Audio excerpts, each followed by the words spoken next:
Introduce Dr. Jayakumar Amangudi today.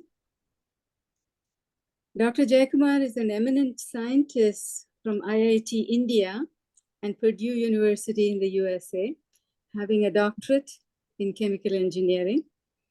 He's a Sanskrit scholar and well-versed in the Shastras. He studied under the auspices of revered Swami Dayananda Saraswati for many years. The government of India recognizes him as an authority, the individual to format, guide, and implement measures to guide our future generation in the study of human values. I came to him to study the Kathopanishad. I came to the course midstream, so had my fears and doubts.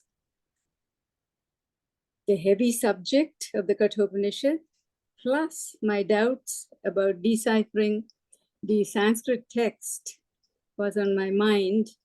But in the very first class I went to, he requested that all the people please keep their video cameras open. He liked interacting with people, not with white blurbs on the screen. And that meant a lot to me because I wanted a teacher who would be personally interacting with me and helping me in my voyage of heavier studies. And it happened. He was not only kind enough, he was helping hands-on.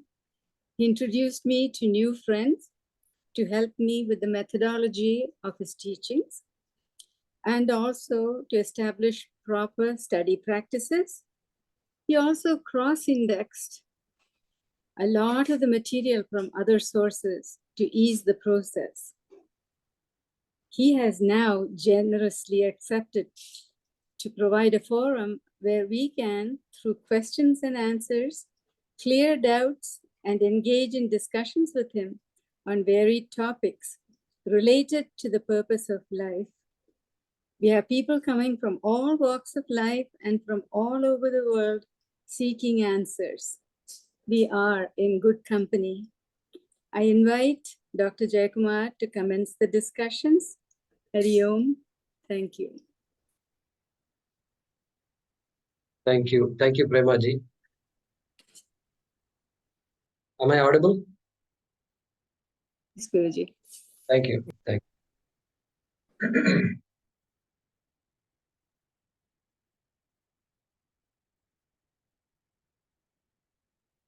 So I also welcome all of you today and to this series of sessions, which was triggered by discussions we used to have in our classes. After every class, in our class of Bhagavad Gita or Upanishad, we have a discussion session, it can last half an hour, 45 minutes, Q&A based on what was taught.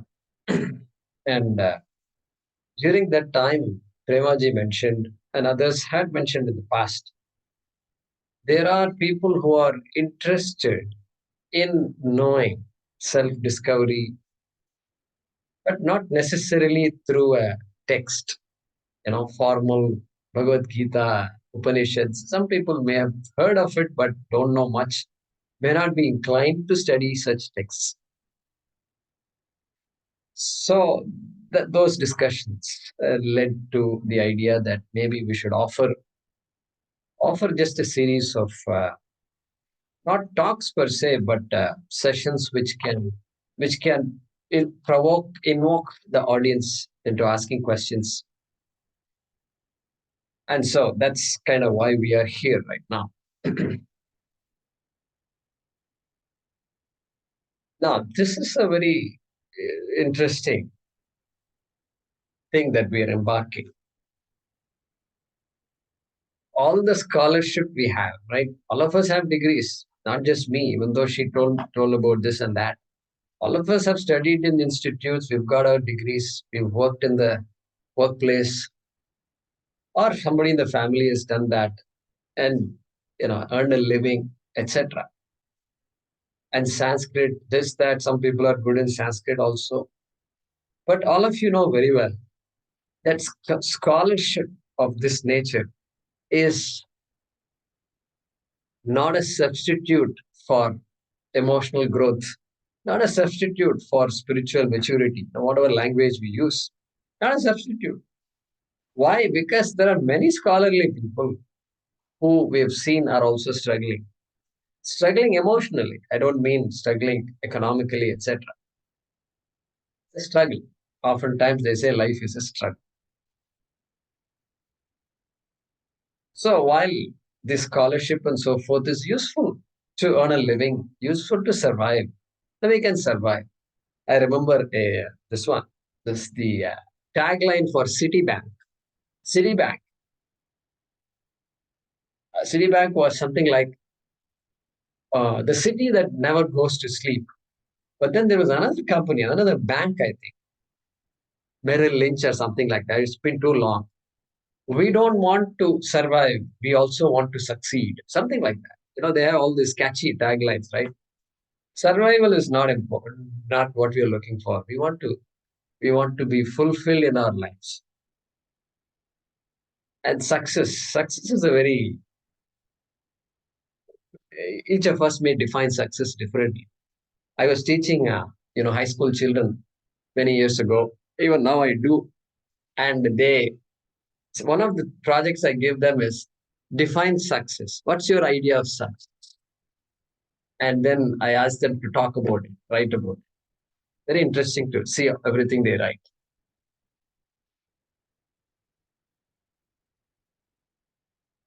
So, I mean, I like these sessions. These are questions, these are sessions which make us understand what the fundamental problem is. You go to the bookstore, your local bookstore. I used to enjoy when I was in Houston. I used to go to this Barnes and Noble, and they have huge bookstores. I don't find such books, such stores here where I live. And huge, you enter, it's bigger than the library, university libraries, and you go and it's all nice music, and then you turn around here. There's Starbucks coffee, and it's like, come on, this is great. How did I miss that, right? And so I used to go, and then I used to look at some of the. I became interested in psychology because I was studying under Swamiji and all, and so this psychology and what we're looking at is very much connected. And so I purchased a lot of books, and I'll admit that I have not read all the books. I don't know how many of you are there who purchased books but have not read all of them, right? So I'm sure I see some hands there. So yeah, that's fine. The love for knowing something more is always there in us. And so, all these books like A Guide for the Perplexed, I remember. An author called Schumacher. Schumacher was the author of that book. And Schumacher is well known for a better book, actually, even seminal book called Small is Beautiful. Small is Beautiful. That is the book he has written. It's about our life in general and how we need to coexist with the surroundings, with the environment, with the ecology, and how things are not necessarily going the way we should. Something like that he talks about. And so it seems like wherever we are located, whichever country we are located, this perplexity seems to be there. Some confusion is always there, regardless of where we work, how big of a name and fame we have accomplished, maybe a big top notch person in the government of a country or a CEO of a company, growing company. They say it is lonely at the top. I heard these things. They're very interesting. I used to wonder, what do you mean by it's lonely at the top? And the guy's in control of the entire corporation. What do you mean lonely at the top? Well, that's that's how it goes, I believe, I suppose. And they used to tell me that, these guys, like the CEOs of large companies, they have access to psychologists. Obviously, the big guy can pay big bucks, and there is a dedicated psychologist, right? Psychotherapist that every week he or she talks to. I used to wonder, wow, what do they talk? I used to wonder, what do you talk with a psychologist, right? I used to have all these very basic questions until I met Anjali, who's a psychologist also, and many of you are similar. So, so this aisle in the bookstore, psychology aisle, it goes one aisle, two aisles, and you look around top to bottom and left to right. So many books, and you don't know which book to pick up. Every title looks good. Don't let your past bring you down. Embrace fear, you know, and how to find true love. It sounds so exciting. I mean, yeah, exactly. How did I miss all these things all these years? Well, that's because you went to all these top-notch institutes where they didn't even talk about any of this.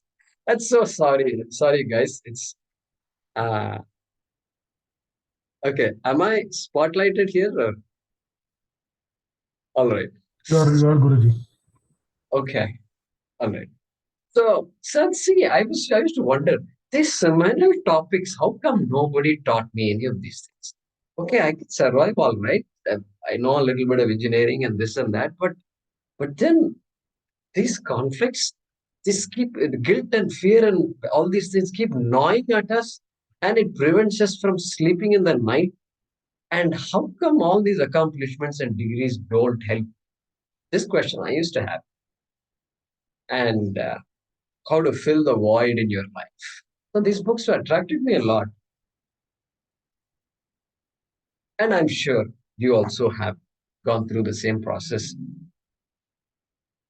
And so we are here to explore this idea a little bit. Now, like Premaji said, see, but during this COVID time, I got some calls from universities too. They have invited me to talk. And of course, during that time, there was no physical presence in the college, the university. It was on Zoom, right? And they said, we should talk about something fundamental, values and attitudes and what's life and life skills and all that. So, okay, I said, that's fine, we can do that. But then the head of the department, English department, she said one thing, you know, sir, not only do our children, students need it, but we faculty members, we need this more than them because the children have gone home. They are not in the university. They're all sitting in their homes, wherever, different parts of the country. And we are teaching them on Zoom. And guess what? These teachers who thrive on interaction, right? They want to see, youth faces light up, brighten up.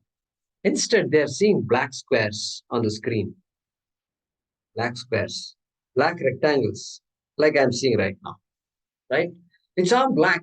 And teachers who love to interact and we are depressed. That's what she said. We are depressed. We need a boost, and that's what he said. So I found that to be very interesting. And so, if those of you, I do like to see people. I'm talking to you, right? I'm talking to Ramesh. I'm talking to Rupa. I'm talking to Neelam, Malati, Anand, Rashtar, Sharma, Pradeep Rao. I'm talking to all of you. So I'm not here. I'm not. Even though you don't know where I live, I live in Coimbatore, and you don't know who's there in my home. You know nothing about me. That's fine. But at least the least we can do is make this interaction a little more worthwhile. Imagine if I were to turn off my video, okay? I'm going to, and you see a big black square on your screen, but you're able to listen to me, right? So I'll keep talking. I'll keep talking. I can talk. I've been talking for so many years now, and so I can make a conversation. I can talk, but but you're going to wonder, what's this thing? Why am I in this session? Already it's a Zoom session, computer session. It's not even a face to face, at your local library, you're going to ask me that. You're going to wonder, start wondering. So, at least to be fair, that's what I tell some of our friends. To be fair, if you want to see me, you should allow me to see you also. It's not like I'm taking pictures of all of you and then posting it on Facebook. No, I don't have time for all those things. I don't do all that. Neither does my team worry about all those things. And you may be wondering, you filled up this registration form and a lot of information was asked and some personal information like age. And what has age got to do with all this? You may wonder. Yeah, true. I mean, it's not like I'm studying every person and then I just wanted to get an idea. Who's interested in a thing like this? Can life be fulfilling? What kind of people want to know? That's all. That's my interest. Beyond that, I don't have, and I'm relating to each of you. And so our journey is we're looking forward, trying to understand, trying to see how we can make sense of our life and can we make any advances in the way we think about this. That's what we are interested in. So, and then we said, let's make it monthly so that it's an interaction. And then these sessions, as you know very well, it it can, if the sessions are good, it can spur our own thinking. It can provoke our thinking in ways that we may not have thought. And we need time to process that. We need time to mull over it every day, dwell over it every day. And so there is no such thing as rushing through something. I need a crash course. They have crash courses and how to how to how to make a computer, desktop computer. Buy all these parts and then make a desktop computer. Within 3 days, you can learn how to make a computer. You can buy all the parts. No, we were not interested in something like that. So let's just, I mean, I don't have anything. There's no script. I don't have a script here. Generally, when we teach some text, we have some guide, right? We have, in Bhagavad Gita, we go shloka by shloka by shloka. So there is a particular guide. Uh, but here, it's going to be more open-ended. And shortly, what we'll do is I'll invite you to introduce yourselves, etc. We have a conversation. But before that, let's just say a few more things here.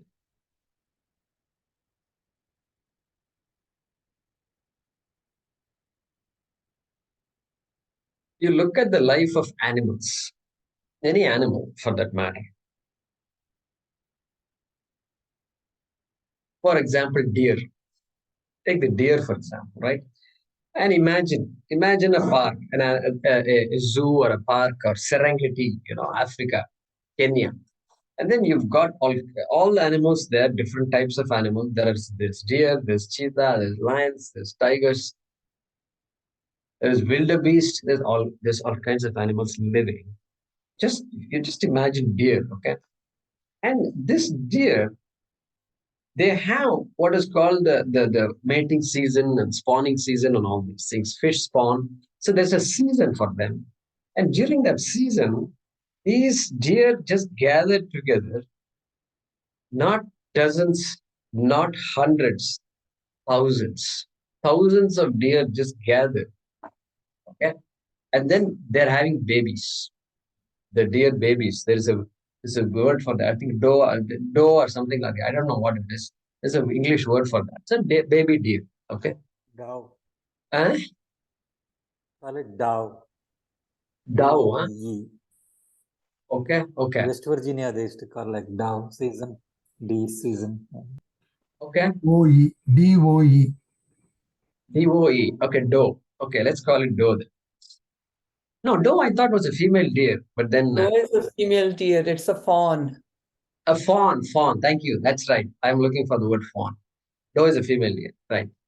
So you've got this is the scene right now. Baby is born. The baby just dropped from the back of the deer, mother deer, just dropping. It's dropping. It's coming out. It's being ejected out. And it's coming out and it's dropping. And this is Serengeti. This is not a park where there are all these zookeepers and all that protecting the deer. No, it's all open. The lion knows very well that they've all gathered. Okay, this is a very risky place for deer to have a baby. Okay, it's not like that. Even for a single deer which can run, it's a risky place. But now they have to have babies. Do you know what happens? The deer relies on some security mechanisms. The first security for the deer is numbers. Numbers. And even the lion, which can just charge, okay, which can charge at these thousands of deer, and the deer will just scatter, and then easily it can get some prey. Still, psychologically, there is some fear in the deer. Oh, too many deer. So somehow psychologically, the animal, the lion, is not just ready to jump. Something stops the lion from jumping. So that is security number one. Number two, security number two. This happens not in an air-conditioned room. The baby is born. No, not like human babies. It's born in the middle of the day. It's searing heat. It's 120 plus degrees Fahrenheit. That is the time the deer chooses to have babies. That is the protection number two for the deer. Correct? And because the lions and cheetahs and hyenas, they've had their meal and they're relaxing in the night, in the afternoon, when it's hot out there. They are not ready for a chase in the afternoon. Correct? They're not ready for a chase. Protection number two. Then, number three, what happens? When the baby is born, there is, the internals of the mother, it's all coming out. So there is order. There's order coming out and spreading out. And these animals and these birds of prey and animals of prey, they can sense smell very much. And so even far away animals will come closer. It will attract animals of prey. It will attract hyenas. And so the mother immediately means immediate. As soon as she is able to turn around after the baby is born, it will start licking the baby. Licking, right? You've seen all these videos. I've seen these videos, right? And it'll start licking the baby. Licking until not a drop of blood or any other thing is left. Everything is consumed. So that it prevents that odor prevents odor from coming from the body of the baby deer on. Okay? That is protection number three. Protection number four. Take a look at this. This is too fascinating. The baby deer, the mother doesn't bring a cradle and then sing some lullaby. Hi, dear baby, we're going to call you Vivek today. And then, hi, Vivek, how are you? Look, mom is here, dad. And this one, uncle is come, and your brother is here. Look, you look at your sister. You know what her name is? No such drama happens there. You know what the mother does? The mother deer kicks the fawn, kicks with the leg. Kicks. Imagine a human mother kicking the baby, human baby. No. The mother kicks the baby, kicks. You know why? This fawn has to get up in 10 minutes. It has only 10 minutes in which the baby has to get up. Get up. How many months does our human baby, take to get up? Crawling itself takes months. Okay, getting up, don't ask. Parents are all impatient. Oh, when is my dear going to college? Going to college, because the father is a physicist, mother is a psychologist. And so they are all very intelligent people from Ivy League universities. They are just too impatient for this baby to do something big. Hey, this baby can't even crawl, and leave alone stand up and walk and run and go to school and all. So this deer, though, 10 minutes is all it has. The mother kicks the baby. And then the baby begins to get up. It falls down. It gets up, it falls down. This is what happens for 10 minutes. Finally, it's able to get some bearing like this. It kind of stands and, it's just, you can imagine this. And then the mother then makes the baby walk. As though this torture is not enough. Now the baby has to walk. This fawn has only 10 more minutes, my dear friends, to walk, to learn to walk properly. 10 more minutes. 10 minutes standing up, 10 minutes walking. The baby just moves around a little, moves around. Then over, game over, rehearsal over. Next, the mother wants the baby to run. After 20 minutes of birth, the fawn has to learn to run. If it cannot run by that time, chances of survival for this fawn are very bleak, very bleak. So within 30 minutes, this entire group has to start running. Walk fast, run. Run to wherever they have to go. Okay? And that's the time, most vulnerable period. Then all the animals are all there, etc. This is how the fawn begins his life. And animals everywhere are like that, many places. Some are protected, some are not protected. The turtle's life is even more interesting. Okay? The mother turtle comes to the beach and lays eggs. It digs a hole on the beach, right? Digs a hole deep enough. And then it goes there, it lays eggs. I'm told it lays 500 eggs, 1,000 eggs. Okay? And it's a clutch of eggs, just lays eggs. And then after a couple of hours, 3 hours, it comes out of that hole. It covers the hole with sand, moist sand. That moist sand is needed for the eggs to kind of mature and hatch. What about the mother? What does the mother do? She sits there waiting for the babies to come out? No, the mother just walks walks back to the water. That's it. Gone forever, never to visit again. How are my eggs doing? No, at least the hen is going to watch the egg until it hatches, but not this turtle. Walks away, never to see its babies. No turtle has seen its baby. Can you believe it? Ever seen its baby? And no baby turtle has ever seen its mother.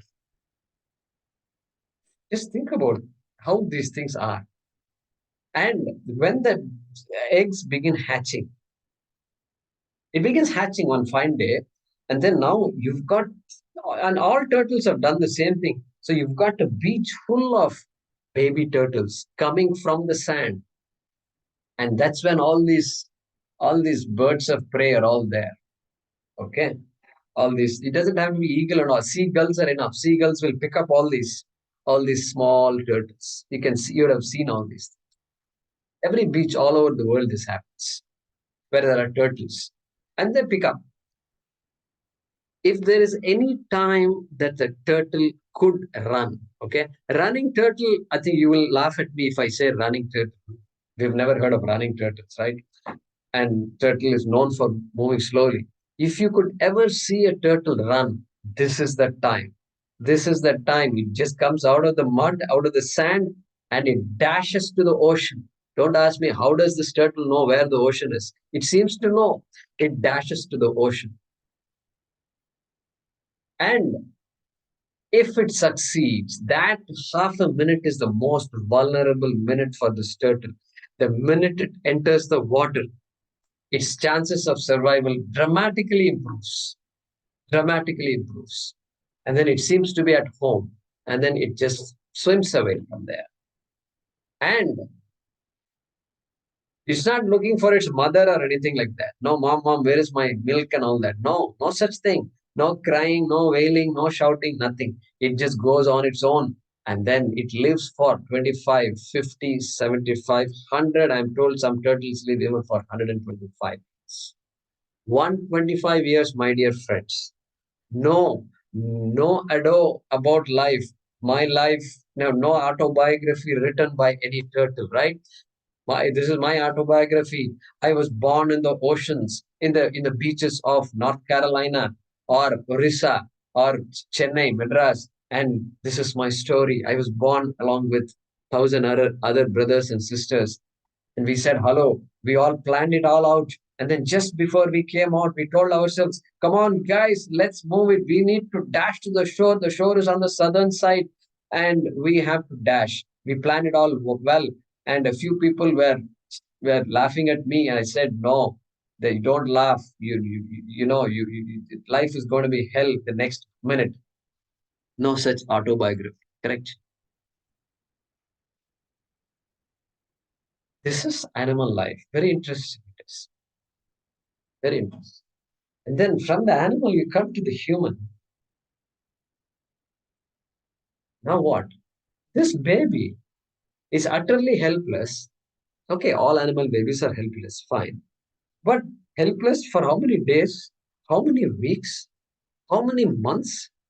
And all it can do is sit on the back and then keep doing this. And then either smile once in a while or cry when it's hungry, thirsty, whatever, or there's a pain in the stomach or somewhere, and then keep on doing this. Helpless, utterly helpless. And then sleep most of the day. Happily sleep most of the day. And then there are a pairs of hands taking care of this baby. And this goes on and on for months, my dear. My goodness, months, years, and the baby is growing up.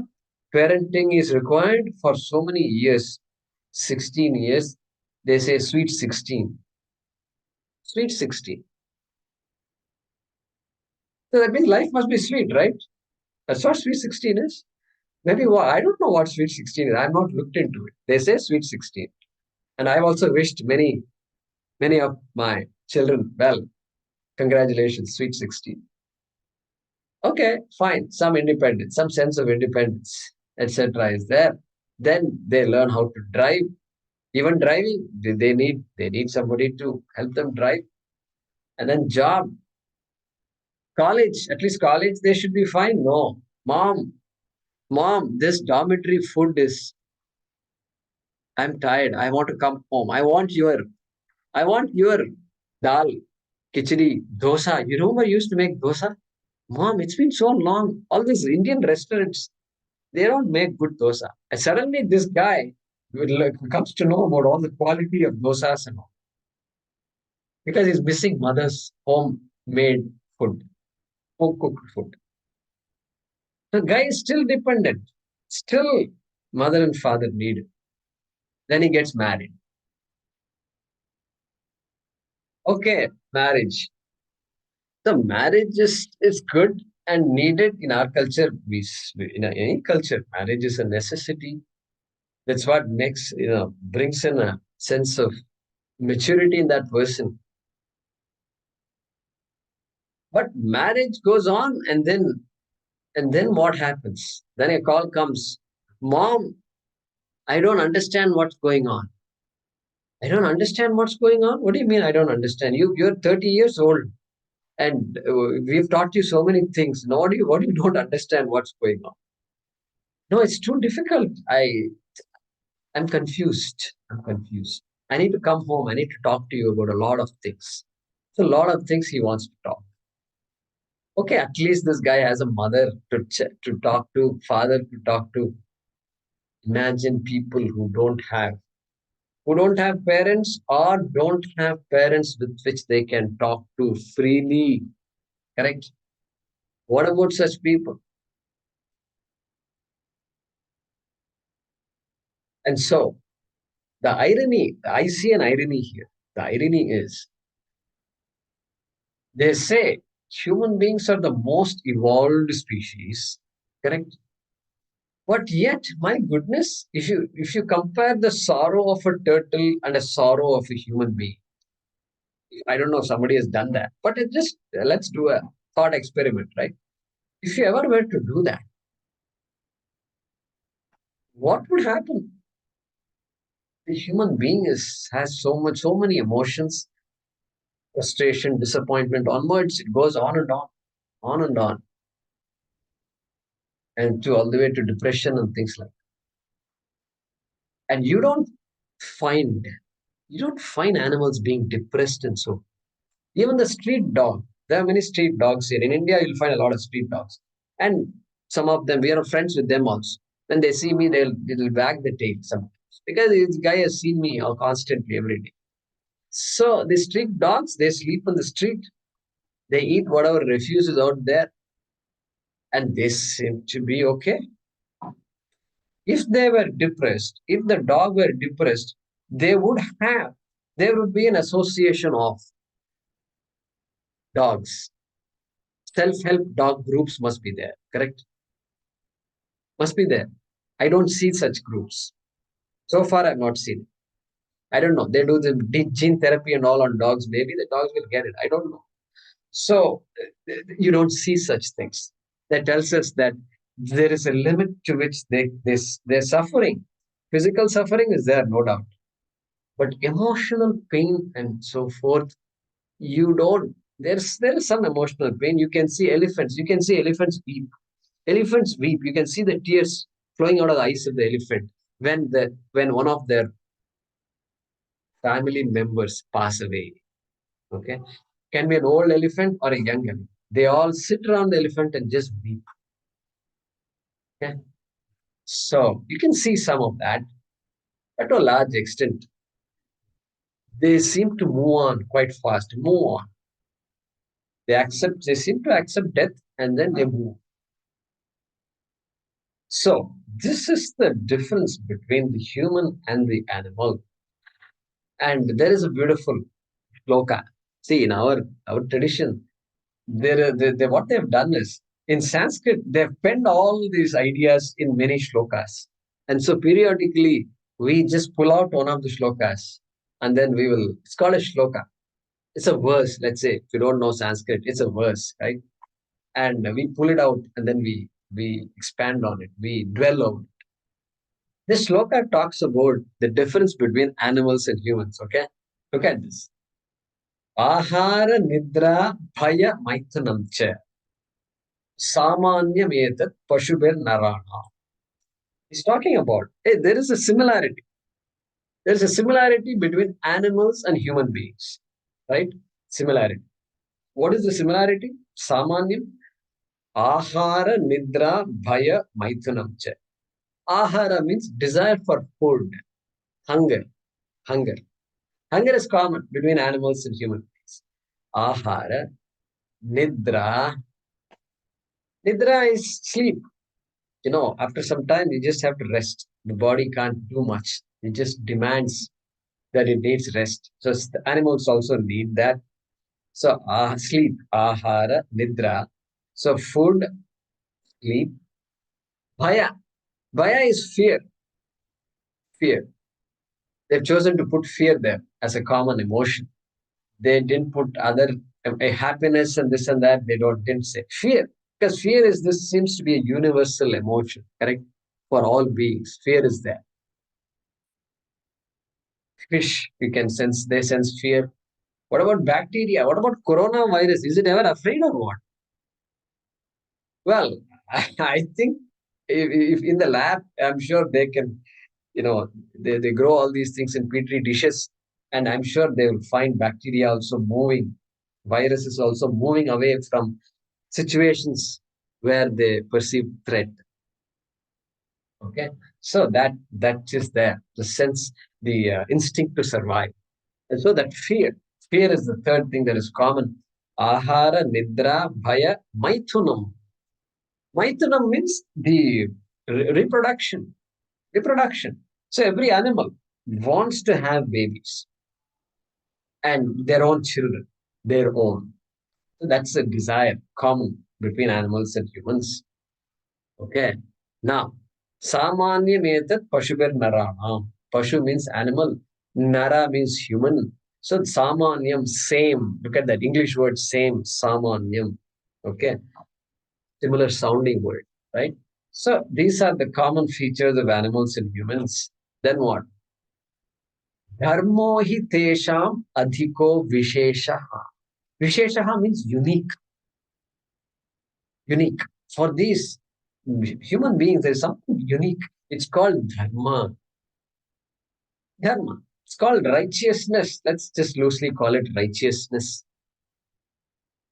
The idea of right, wrong. Right, wrong. Okay. Dharmo hi tesham adhiko visheshaha.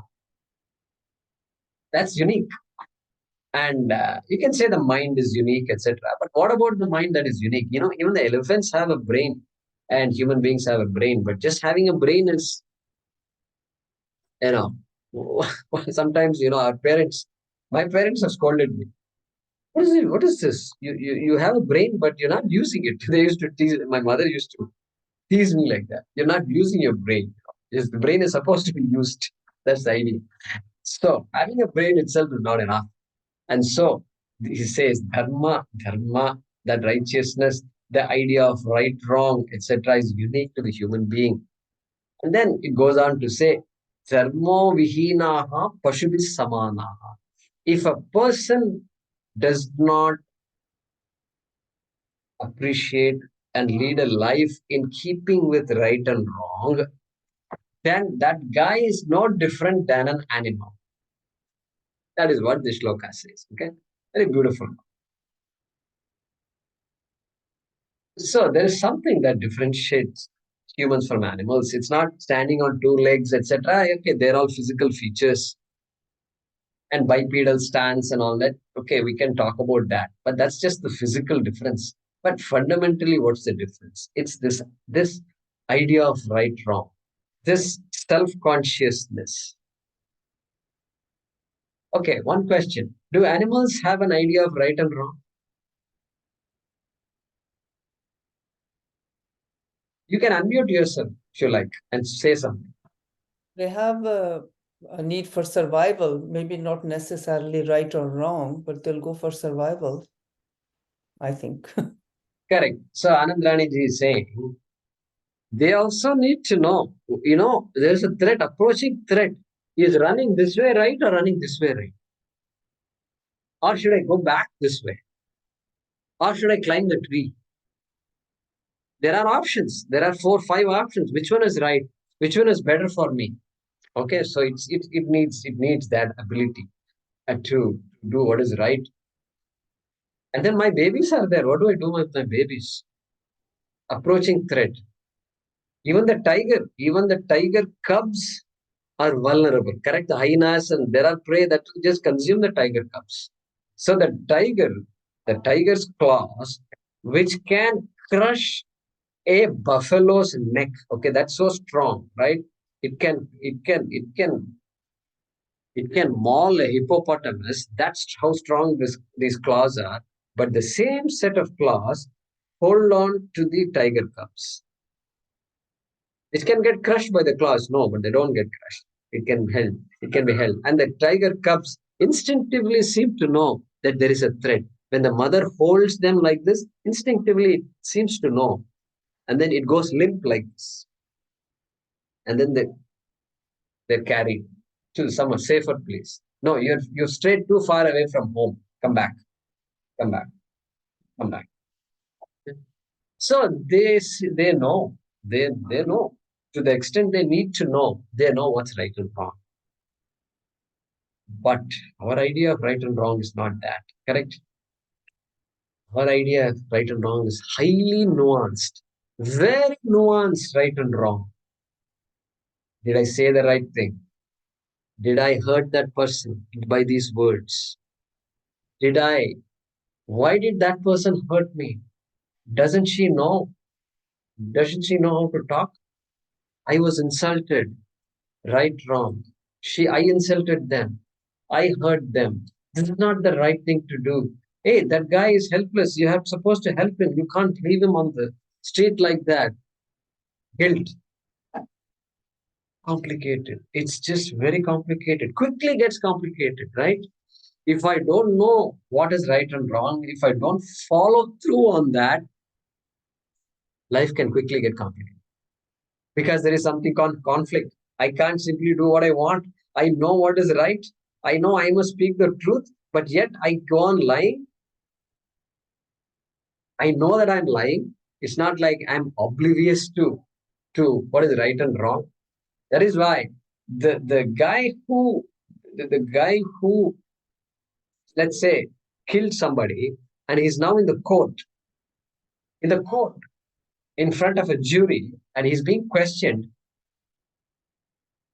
he's being questioned. Defense, he can offer any defense in his favor, but one thing he cannot say is, I didn't know that killing is not right. I didn't know that if I do like this guy will get hurt and get killed. He can't say that, correct? He can't say that. He can say any other thing. He can say things like, no, he threatened me and whatnot, everything he can say. But he can't offer the defense that I don't know what is right wrong. He can't say it.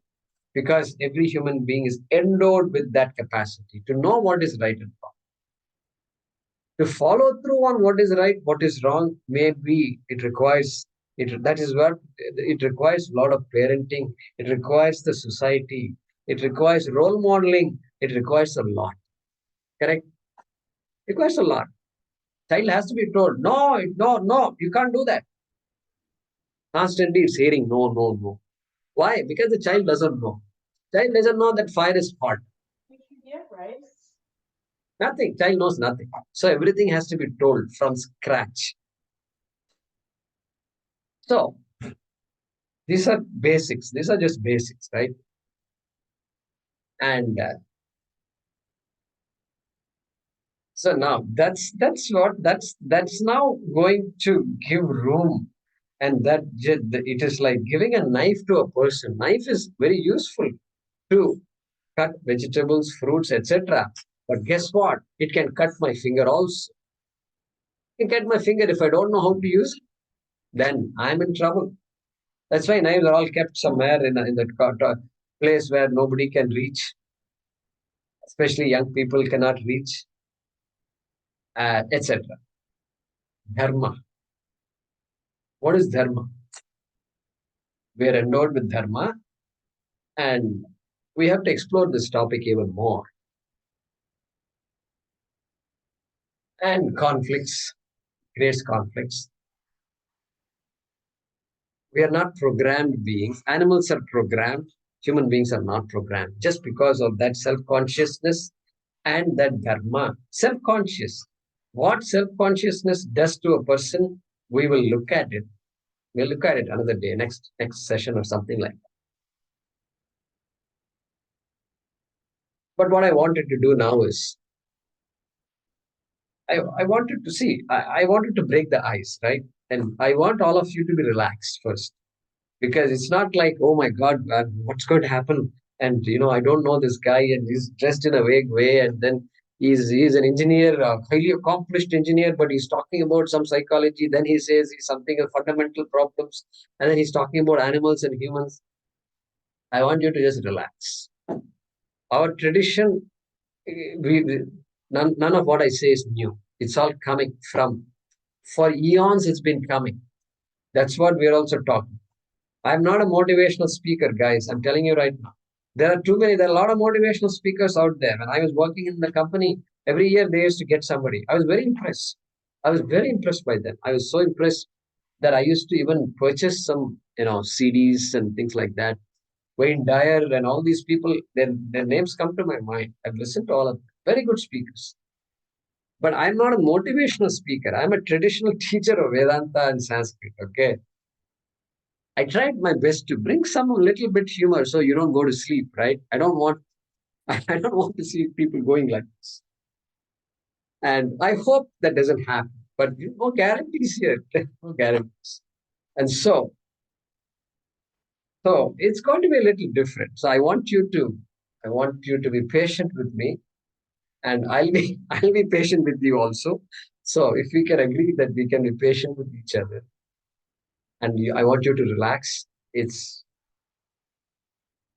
an hour and a half of free engagement. And yeah, if you allow me to talk a little bit. People like me love to talk. Anjali knows, and I love to talk. And if I talk, I don't stop. But that's okay. I mean, we were supposed to be Q&A. And so what I want to do now is pause here and just hear from a few of you at least. Normally, what I do in my classes is I have everybody introduce themselves and just some background. Where are you from? Why are you here? And a little bit about your family, etc. If you can share, oh, that is good because our classes are all, there are 20, 30 people like this, and we all know each other. And they started out as online communities. But then we all also met each other too. People come and meet me, and then they say, Guruji, we should go to Bangalore. People are meeting in Bangalore. And so we end up in Bangalore, and then we meet people there. And so I end up having met almost everybody in my classes, really, literally. And so it's a very interesting thing that happened due to this COVID. But I want the audio to be good. So the minimum is you must be able to hear me properly and I must be able to hear you properly. Minimum. So that we can have some good communication here. And if there is something that I was not clear about, you're welcome to ask me that question. Can you repeat this once again? That was interesting, but I didn't hear it properly. I didn't understand that. You're welcome to do that. And then, so typically after a session like this, we'll open up for questions. So you'll have time for all that. And we decide that we'll meet once a month. The fourth Sunday of Indian Standard Time. Fourth Sunday of Indian Standard Time. Often it's going to be fourth Saturday Western Time also, US and Canada time, but need not be, right? If the first of the month falls on a Sunday, then the fourth Sunday will become your third Saturday. Okay, just caution, right? Caution. But we have a WhatsApp group, so we can clarify all that. But I want to hear from you now. I mean, I've spoken enough, I think. And so what we can do is in Zoom, there is a way in which you can raise your hand. You can raise your hand in Zoom. And that way, what it does is it shows me all the raised hands on my screen, and we can just call out and we can talk. So those of you who want to just say a few words, Karen, go ahead, please unmute yourself and. Well, thank you, Guruji. This is a very interesting lecture already. I have a question or a comment, though. Is that okay to ask it now? Yes. So when you were talking about for human beings, the complication comes because of the conflict. So like say an animal is hungry and they see the turtle, they're just going to go get the turtle and eat the turtle. We're human beings, they want two things at once, maybe. They're hungry, but they don't want to hurt the turtle. So I just was sort of thinking about that what you said, like two things are in our minds a lot of the time, and then that causes the complication and that creates the conflict. I think, I don't know, but that's what I was thinking, and sort of just how to reduce that. And you don't want to hurt anyone, but at the same time, it's a lot of mental juggling. Absolutely. Absolutely, Karen. And right. So why should there be a conflict if a person wants to eat an animal? Why should there be a conflict? Well, that's because of sensitivity. The human mind is sensitive, very sensitive. Animals' mind also can be sensitive. It can understand. It can bring up children, and so only a sensitive mind can. You know the what do you call that fish? It's called. It goes upstream, all the way upstream before it spawns, right? It's called, I forget the name. Salmon. Yeah, salmon is absolutely amazing. It just risks its entire life climbing, and then goes all the way upstream, and then it lays eggs. And the fish is known to protect its eggs like nobody else. In fact, we have a deity named after that fish called Meenakshi. Her name is Meenakshi. Houston. In Houston, she's big. Meenakshi is big. And the Meena means fish. Akshi means eye. The one, the lady who has the eyes of a fish means the most protective. That's the idea. Just like a fish protects her young ones, this deity protects you. That's the idea. Okay, so sensitive mind, right? Only a sensitive mind can even ask the question, oh, am I doing the right thing? Hey, wait a minute. The animal is running away from me. That means what? The animal does not want to become my meal, does not want to end up on my table. It's very clear that the animal doesn't know a language, but its actions pretty much tell me it doesn't want to get hurt, definitely does not want to get killed. It's protecting its turf, its life.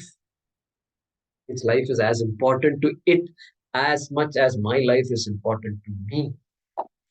Therefore, that human mind can quickly pick up all these things. Quickly. Animals' mind, though, it's somewhat programmed, and so their behaviors are all instinctual. Instinctual. So they may have, their survival is critical for them. And so if they have to kill in the process, it's okay. That's part of the game. They're not going to sit and have a conflict. Hey, I had to kill a rabbit in order to protect my baby. No, such a conflict will not be there for a dog. Will not be there.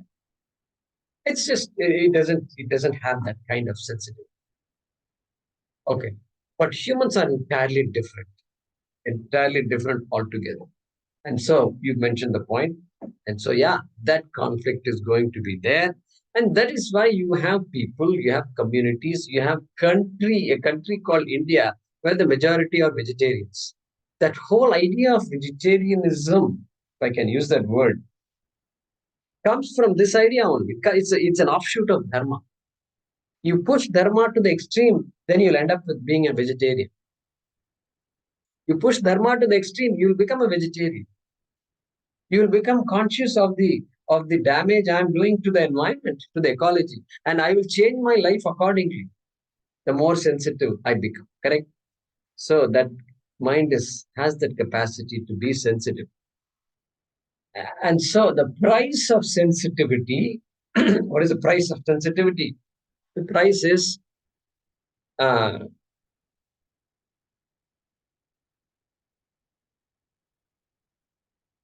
conflict.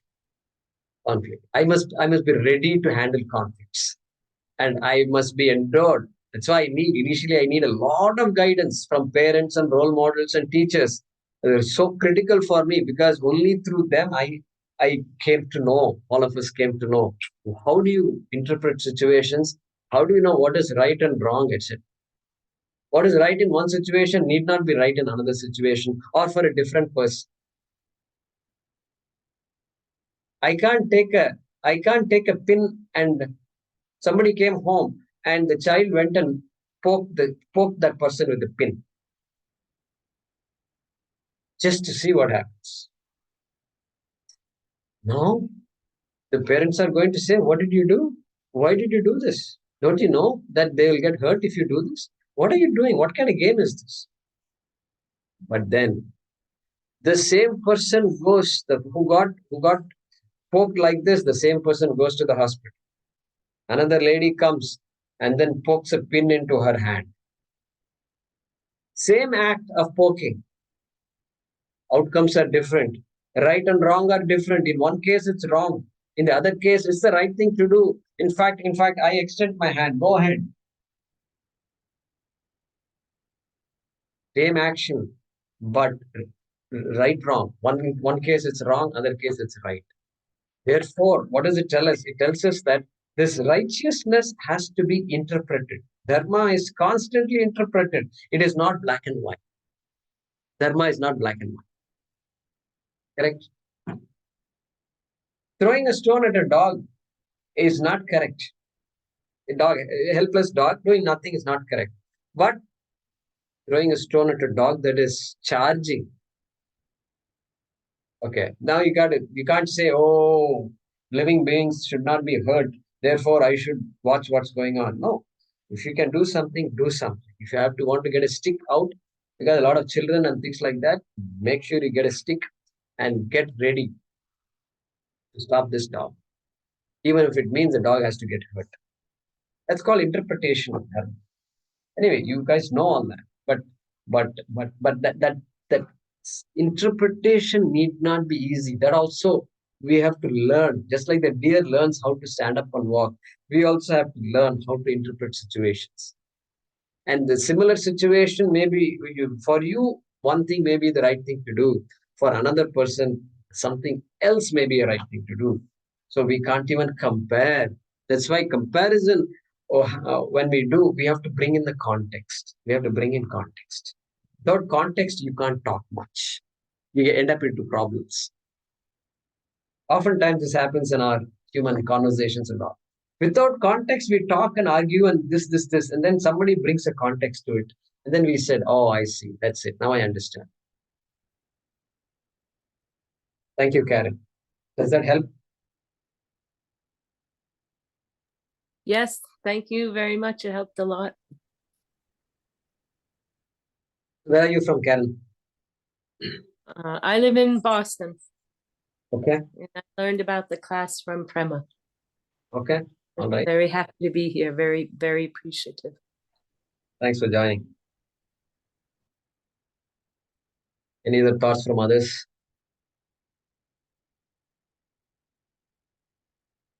Introduce yourself and tell us a little about what you expect, why you are here. Yeah, Rashtar Sharma. Sorry, yeah, I couldn't see that. Very good. Go ahead and unmute yourself. We can't hear you.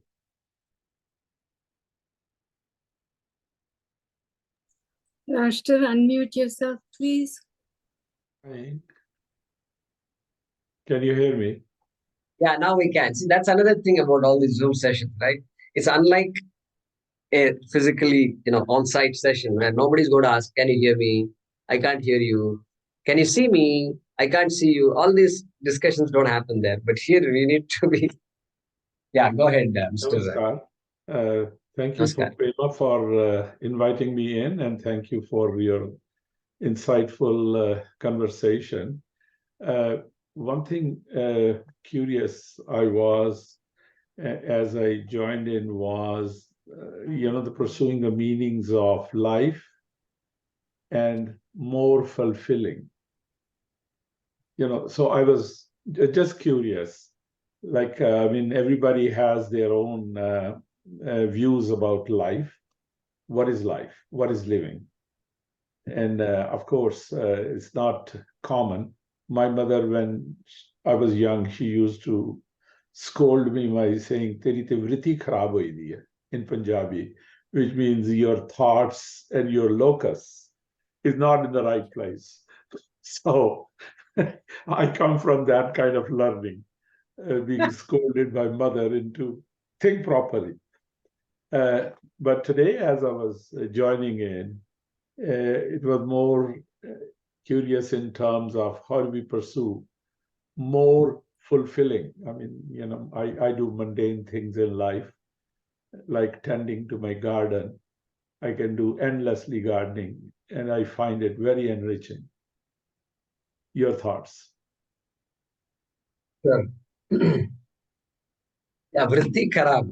Thanks for sharing that, because these are all Sanskrit words, and we finally all these words are meaning to us. Vritti in Sanskrit means the a particular thought is called a vritti.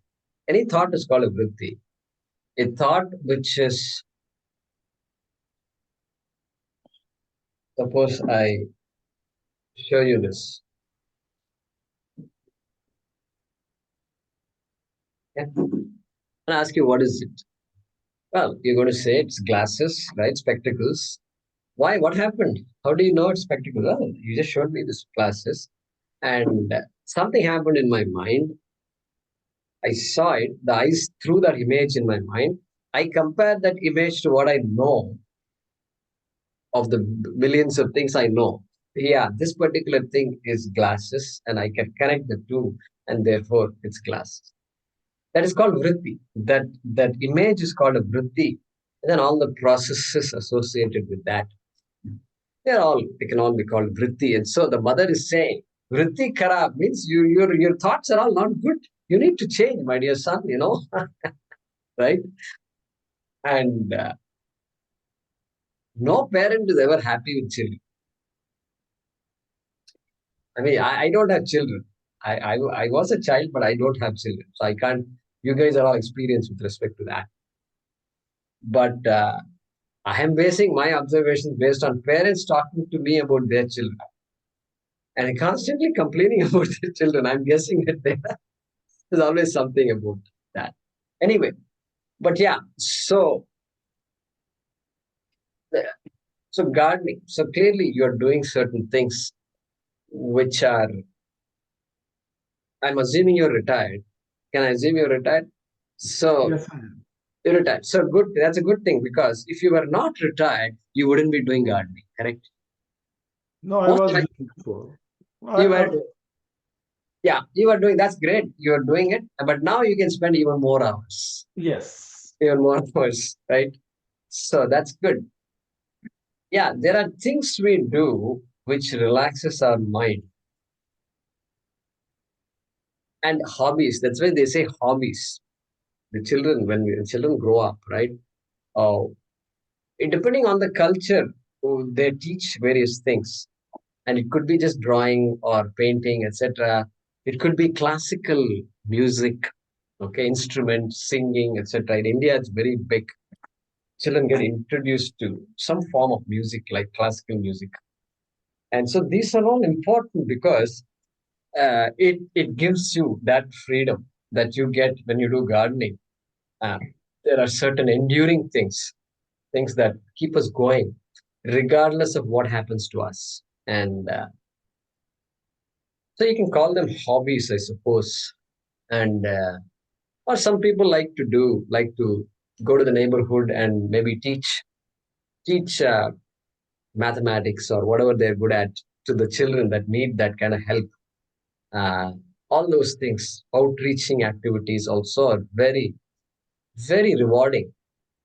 They come back home and I say, you know what, I spent that time very well. And gardening knowledge is good because you're actually relating to the nature. I mean, the ecology is there, and every tree, every plant that you are tending to is contributing to the ecology. And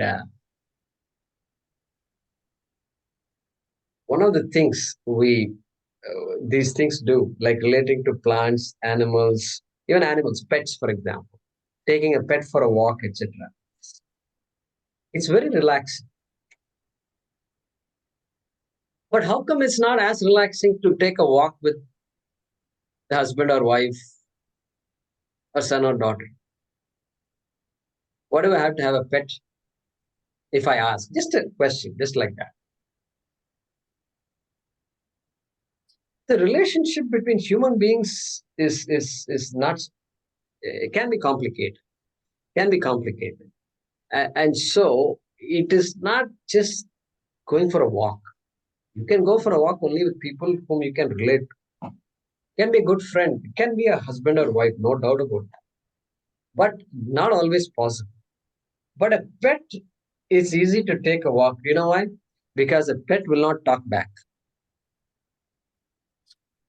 A pet will not ask you questions. How did you do this? Why did you do this? I hate this. I don't hate it. I love this. No. Pet will not say a thing. On the other hand, I can keep on saying things to the pet. Do this, don't do that. Stop. Let's walk fast. Let's go home. Come on. So I direct the activities of the pet. Nobody is there to challenge me. And that we need that. We need those kinds of environments where we can be relaxed. We need to be relaxed. Only when we are relaxed, we can actually think through some of the deeper things of life, correct? For example, here today, you've got 100 things waiting for you, even though you're physically present in this session, your mind is out there, correct? Mind is out there. The mind is out there, then these sessions are only half as useful or less useful. And so we need to be relaxed, and we have to employ whatever means we have to relax. And these days, there are so many avenues are there, organizations are there, do this, do that, and yoga is there, breathing is there, and exercise is there, Bikram yoga is there. This yoga has taken so many forms now. And it started out in a particular traditional way, but now there's different types of yoga. So there's so many ways to relax ourselves. Okay? Now, I want to make a point. Back to your question. Oh, having a relaxed life need not be same as having a fulfilling life. Am I correct? Possibly. Relaxation is good. Mental relaxation is there. But suppose somebody were to ask you, if my life, do you feel fulfilled? Are you contented with life? For that, I must be able to say, yeah, there are some regrets, etc. I've taken care of all my regrets. There are things I didn't do, did not do, did, etc. Yeah, I have sorted all those problems. I've dealt with all those head on, and all my accounts are clear. No more, all loans have been paid. Correct? All these loans, dharma loans, all are paid, and I'm clean. I'm free. I'm free. Means what? There is nothing left to accomplish in this life. Can anybody say that? Can any of us make that statement? There is nothing left to accomplish in this life. Can any of us make that statement? Can any human being make that statement? Rashtarji. Yes, no, each one of these statements make me reflect. Can any human being can make this statement? I guess not rational human beings, but then there are those people who say, I have had it enough. And comes to mind, they are suicidal, I have nothing left to do. But more to the point, as we were conversing, can life be more fulfilling? It made me think, and that's why I'm having this conversation, made me think, what is the meaning of more fulfilling? Like, I'm content. I can truly self. I don't see outside references to say, oh, you are great or you are this or no. I know what I'm doing. I'm content. I'm doing my gardening. I have a peaceful life at home. I engage with our community. I serve, and that's fine. But still, the curiosity, can life be more fulfilling? Hence, I am here. And that's the question I had in mind. Right. Right. So my question was, when I said, can any human being say that? I was referring to sane, rational people, not to suicidal people, obviously. And so, is there a possibility that a human being can say, a sane, rational, accomplished person, to say, the game is over, I'm done, I'm free, I'm free. I'm taking the fulfillment one step more, right? Yeah. I'm free. There's nothing left to be done in this life. Can anybody say? Yeah. The first thing has to go is the desire to do something, not to do something. It's I have done it. It's the desire element that goes first. The actions that follow. To my mind, this is how it is. I may be wrong. I'm just expressing the way I understand it. No, in my case, I still have the desire, even though I feel very content. I want to take care of my garden. I want to take care of the house. I want to take care of other things. So that desire is still there. Good. So you're making an assumption that if you have a desire, you're not fulfilled. Okay, that's an assumption you're making, I think. Because I have some desires, basic desires, no big major big desires, but basic desires, like tending to the garden or taking care of a few things here and there. Okay. See your point. So I think you're assuming that just because I have a desire, that means I'm not fulfilled. Okay, that's the assumption I'm going to make from your comments, right? Now, there is this thing floating around that, especially in India, that this desire, we have to be free from all desires. Only if you're free from all desires, you are enlightened, you are accomplished, you got moksha. I'm throwing a word here. Okay, some of you may or may not know, have heard moksha, but I'm throwing a word here. Moksha means liberation. Let's call it liberation. This idea is floating around. So Rashtarji, we are going to explore this in more detail. We are going to explore this. Is this a right concept or not? Is it a practical concept or not? All that we're going to explore. We're going to explore.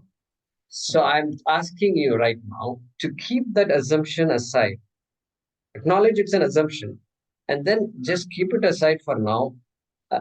Allow that assumption to be challenged. Okay? Okay, are you with me so far, Rashtarji? Very much so. Just to make a distinction, in my case, this is not a assumption.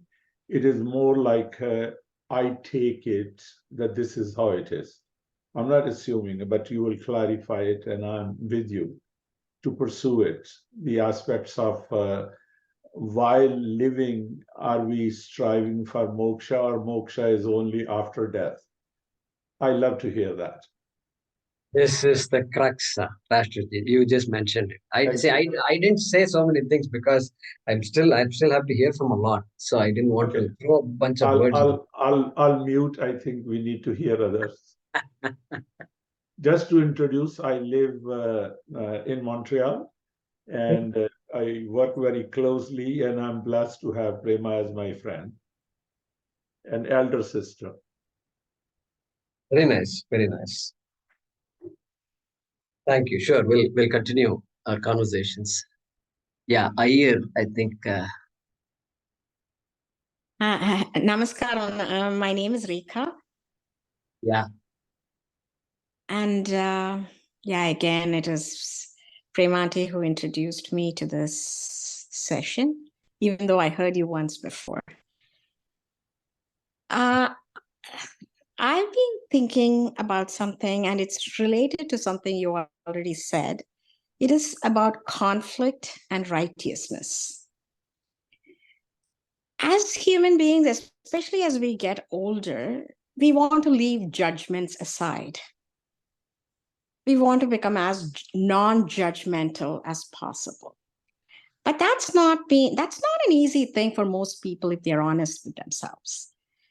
But if you feel that you're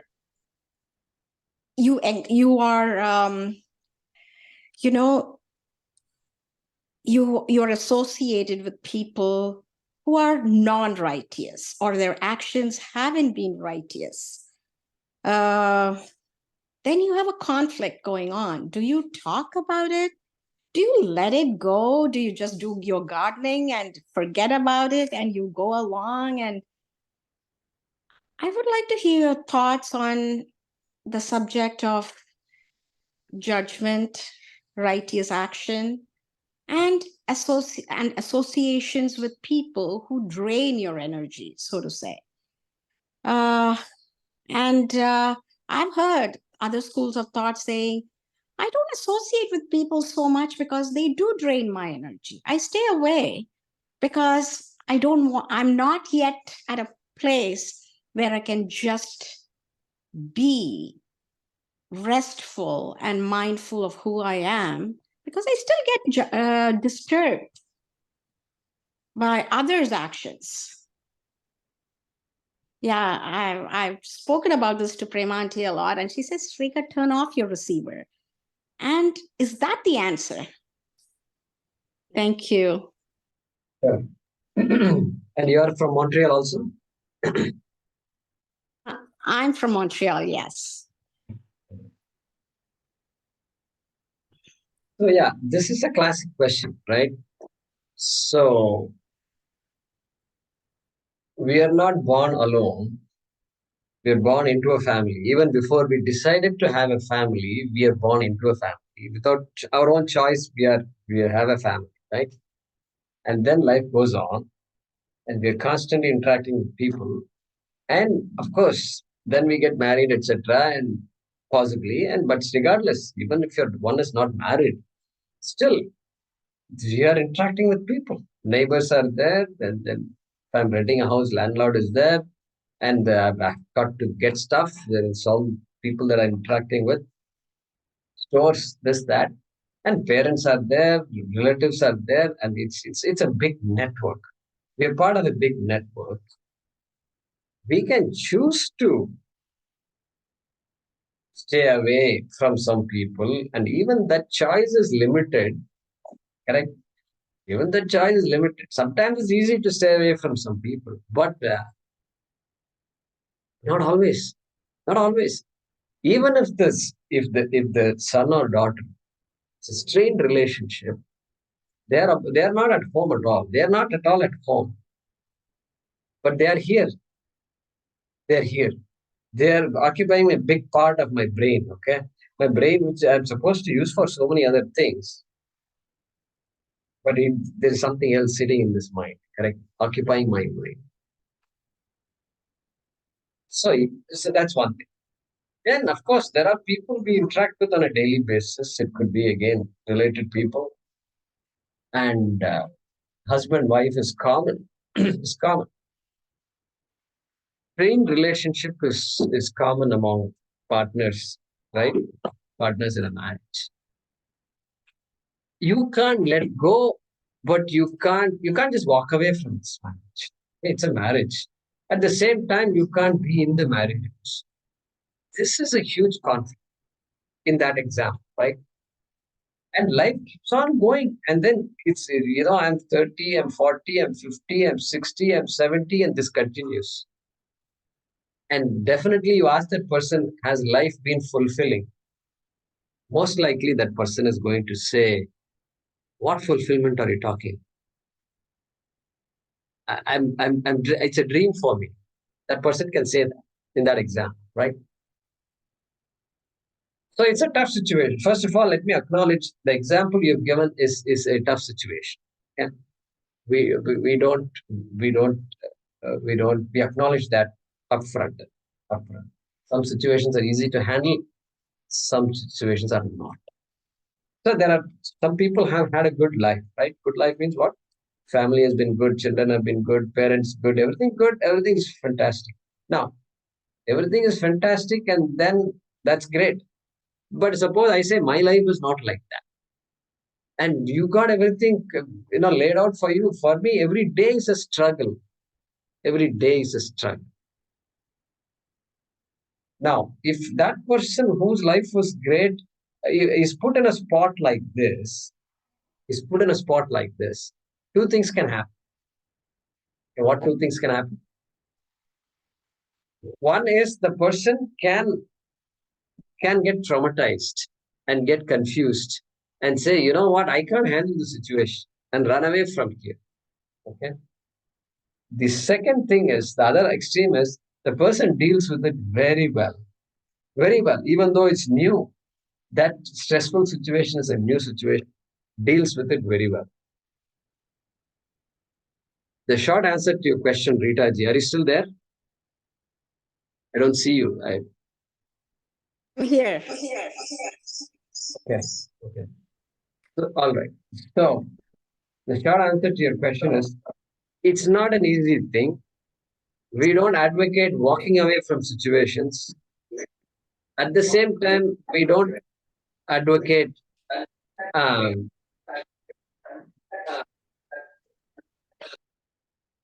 Okay. At the same time, we don't advocate putting ourselves in harm's way, because there is something called harm's way, correct? And when the situation is very serious, it has to be dealt with assertively also. So that also is there. So it's something that has to be interpreted, Rita ji. It depends on the situation, and there is no magic wand that can solve the problems like that. Correct? At least that's what I believe. What I believe. Okay. And our Shastram also doesn't give a magic solution to all these things. There's no magic solution. Have you let go of your judgment in life? Yeah. Judgments in life. Yeah. So see, judgment. We can say this person is given to being like this. This person is like that. This person is passing nasty comments all the time. The person is always given to insulting me. The person is always doing this, always. That's a fact. And you can state it as a fact. You can state it as a fact. It appears like a judgment. But a judgment is what? A judgment is making a permanent statement about somebody. This person is X, if you say.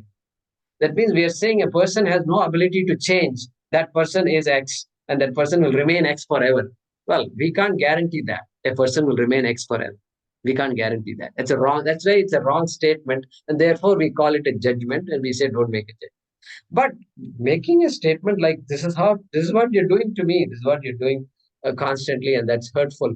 You're constantly hurting. That's not called judgment. That's making a statement of fact. Statement of fact. So statement of fact is not a judgment. Okay, that's a big topic. And Anjali has raised her hand. Anand Rani has raised her hand. But yeah, it's a big topic, Pritaji. I don't mean to. No, I'm sure you'll talk about this in the coming weeks. Yes, yes. Thank you. Anjali will come to you after Anand Rani. Yeah, go ahead, Anand. Sorry, namaste, Guruji. I'm listening to everybody, and I joined this course because it was called Can Life Be More Fulfilling?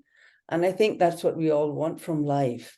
But I'm having a hard time understanding what exactly is fulfilling. We go stage by stage, and I say, okay, I finished my schooling. That's great. I'm fulfilled. Then I have my job.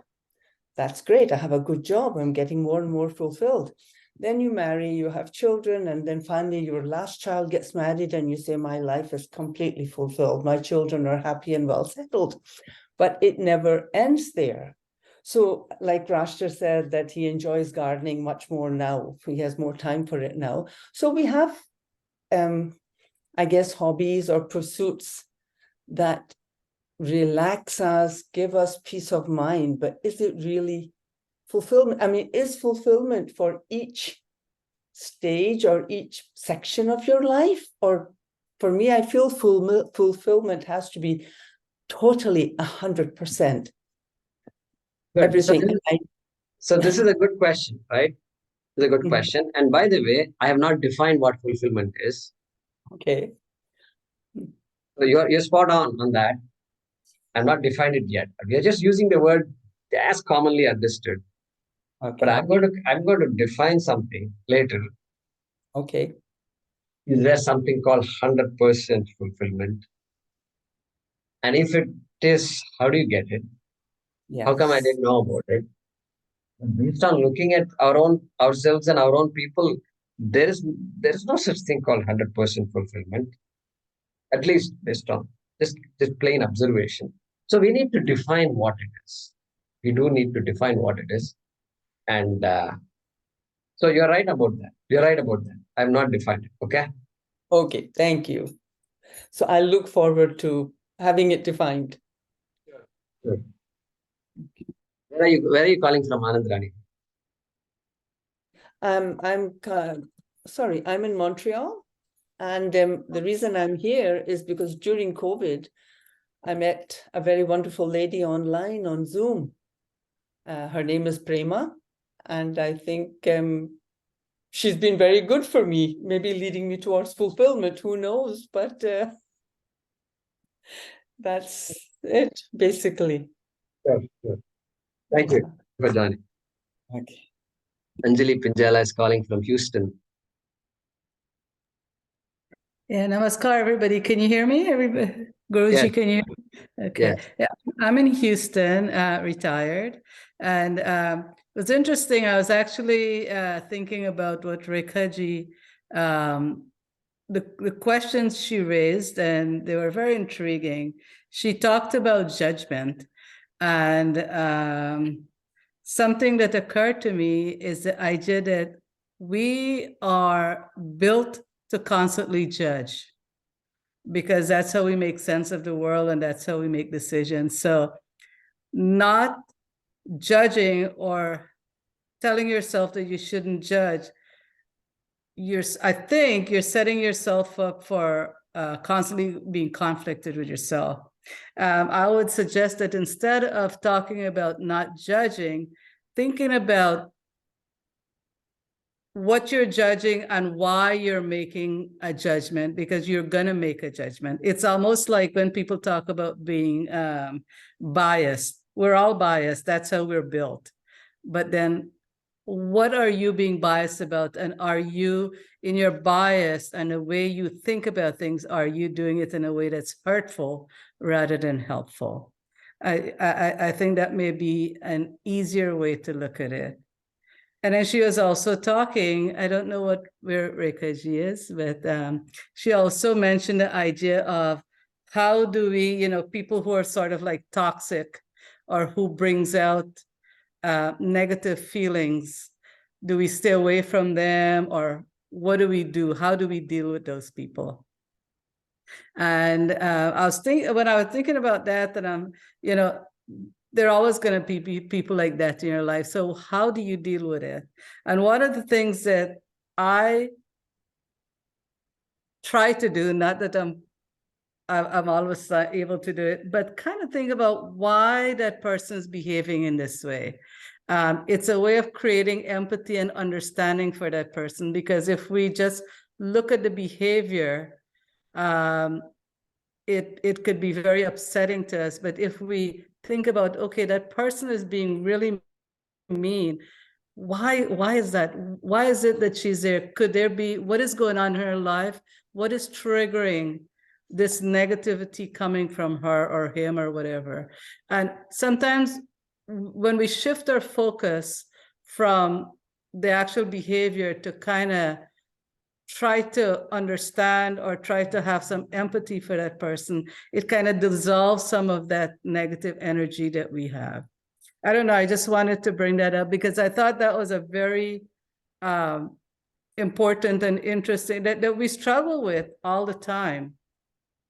And so I just wanted to add my 2 cents to that. Trying to put your shoes on, or put your legs in somebody else's shoes, so to speak. Yeah, exactly. Walking, whatever. Yeah, walking people's shoes, whatever that. Yeah. Thank you, Anjali. Any other thoughts? Anandrani, did you raise your hand or? No. Okay. All right. Any other thoughts? Rupa, go ahead. Introduce yourself, Rupa ji.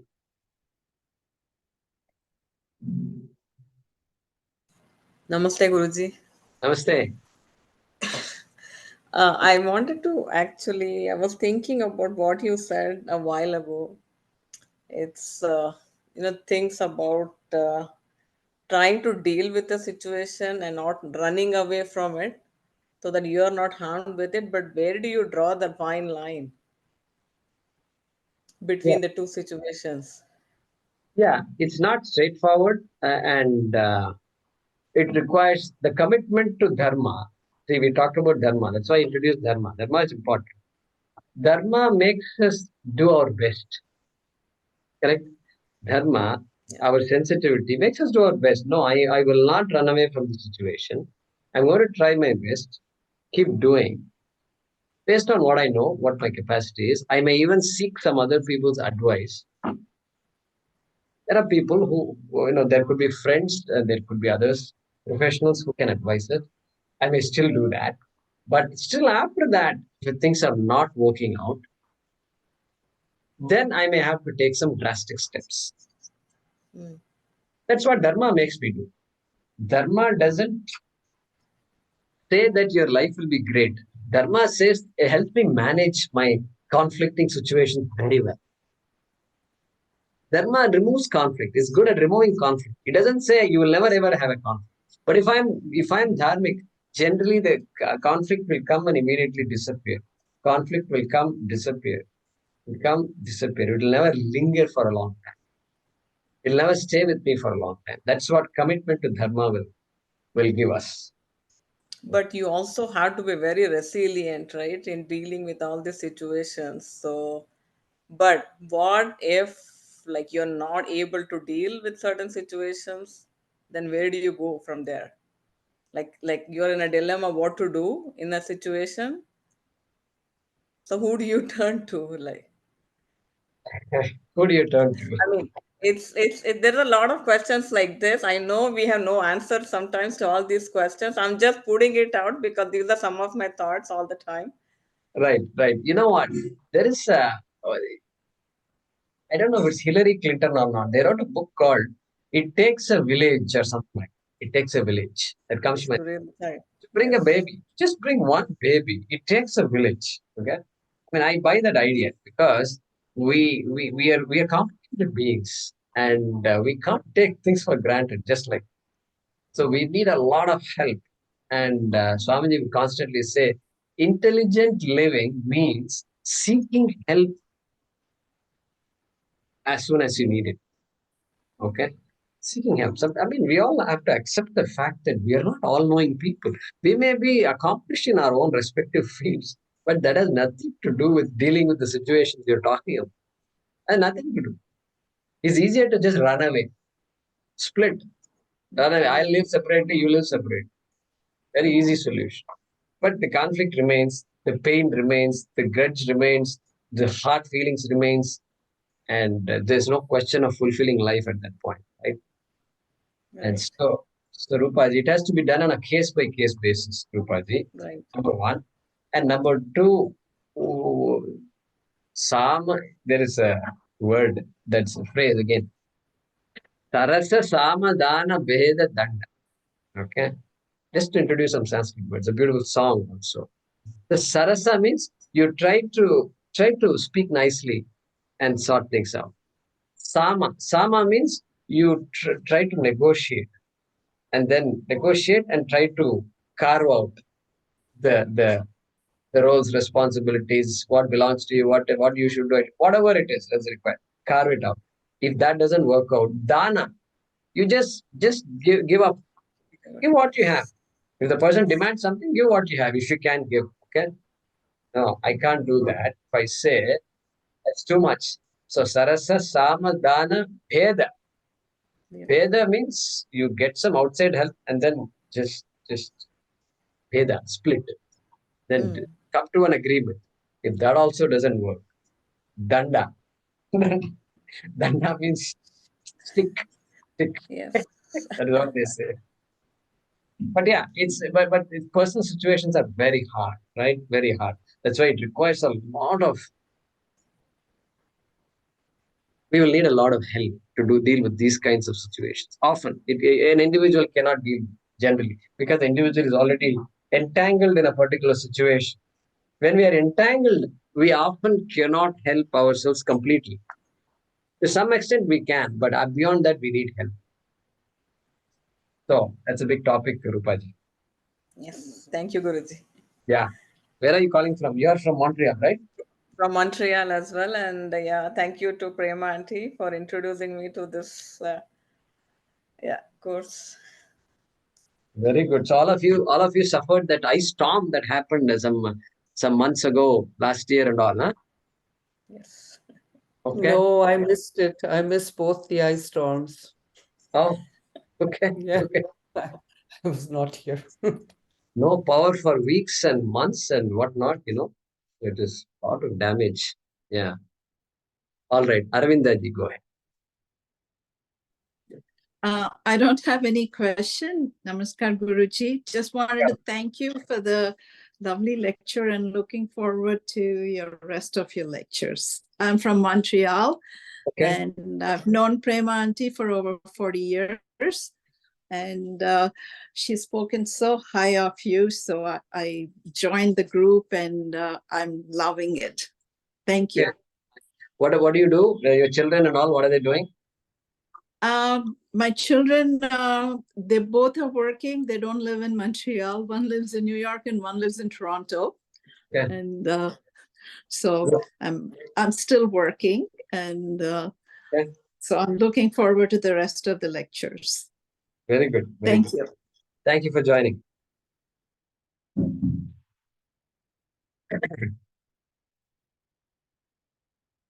Malati Vishwanath, go ahead. Namaskaram, Guruji.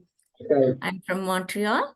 I am a retired person now, and I have 2 grown-up kids who live in Montreal. I was also introduced by Premaji, extended family member, my older sister. I've known her for more than 40 years. And she's the one who introduced me, and she knows me in and out. And she said, Malati, join this course. This will be very good for you. And I truly enjoyed today's session. And I'm not a person who comes out with the questions and ask questions and all. So I'm mainly looking forward to open me up a little bit from these sessions and make me feel comfortable to ask the questions.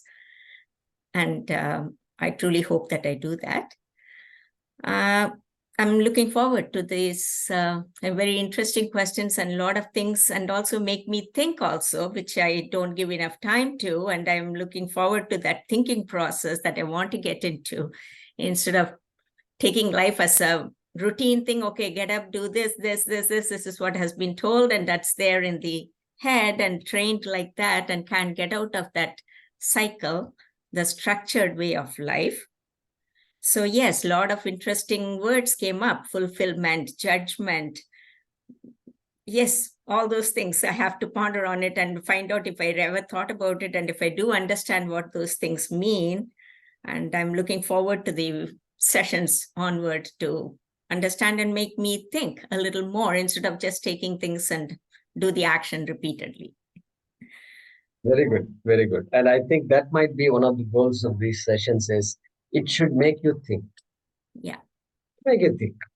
Finally, we are all thinking beings. We have the capacity to think, but we may not have been exposed to various ideas, various possibilities. And so I hope to provide some possibilities. Yes. Great. Thank you. Thank you for joining, Malati. Yeah, Pradeep Rao, go ahead. Yeah, namaskara. Namaskar. So, I am Pradeep Lakshmana Rao, and I live in Savannah, Georgia, in US. Yeah. I was introduced to this session by one of my close relatives, Prasanna. I believe you know. Yeah. Yeah. Bangalore, yeah. Google. Yes, exactly. So I'm the youngest out of all the people I've heard so far, I guess. But I'm in a phase of life where I'm trying to revisit and figure out what happened in my life so far, and try to learn from it, and learn a lot. So I thought this is a good opportunity to have a discussion and try to learn about the purpose of life and things like that. So that's why I joined this session. So I'm just looking forward to more of it and more discussions to understand better. So one thing is, I'm very curious about learning new things. I'm trying to learn a lot of new things, so it kind of helps me to, yeah. Excellent. So it's good to be exposed to these kinds of ideas upfront, right? So it's good. If you're the youngest, then that's great, because you have the time. You've actually taken the time away to be in this session to talk about dharma and fulfillment and liberation and this and that. What is these words are just words, and what is the real meaning of these words? When you could be doing so many other things in you're a young person, and so many things which can bring you more monetary benefits maybe. And these sessions are not going to make you do better in the stock market. These sessions are not going to make you get your next promotion. Directly, at least. They won't make you get next promotion. Nothing. In fact, if you put this in your resume, guess what? They will say, oh, this guy is a little different. I will look at him later. We'll look at him later. And you talk about self-fulfillment and self-discovery, and I'm attending all these sessions. Don't say that, That's why I don't tell others what I do, because they may or may not understand what I do. I just lay it low. Yeah, one thing, I mean, I'm not that young, but the thing I have a difficulty to understand is like about the conflict and righteousness we talked about, right? So righteousness, if what I think is right can mean different to others, what they think is right, and that can lead to conflicts. That is something I need to also understand, because obviously humans are also very sensitive beings. We also need to make sure that what we say or do is good for others too, when we also need to understand this conflict. So these are some of the things I'm very interested to learn as well, given the overall purpose of life topic. So I'm looking forward to more knowledge to be gained here. I understand I feel like every learning is part of the journey here, and the more I learn, I can do better every day. So that's my goal. Yeah. So we'll talk about it. Well, in the next session, we'll bring it up and we'll expand on these topics. Okay. Sure. Thank you.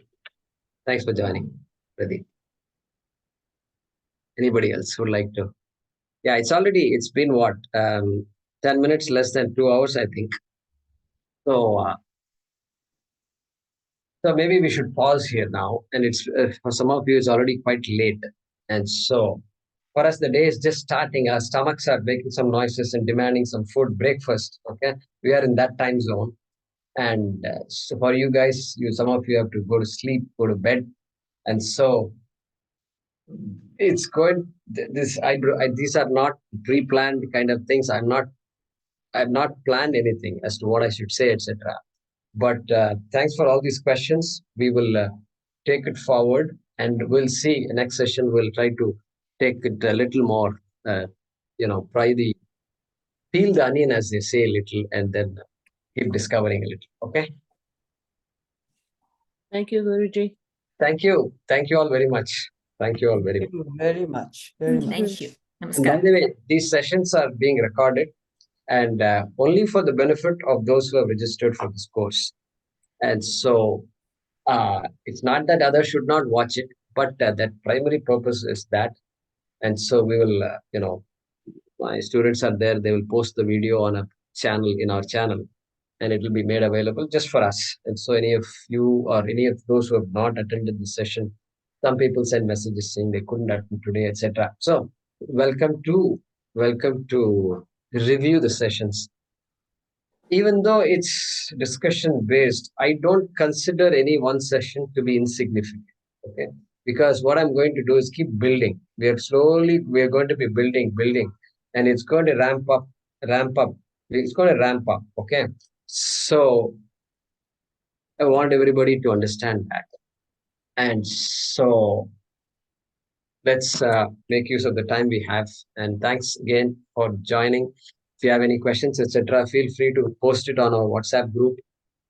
And any logistics, any other issues come up, you let us know. But otherwise, I thank you all once again, and we'll see you next month. Thank you. Good night.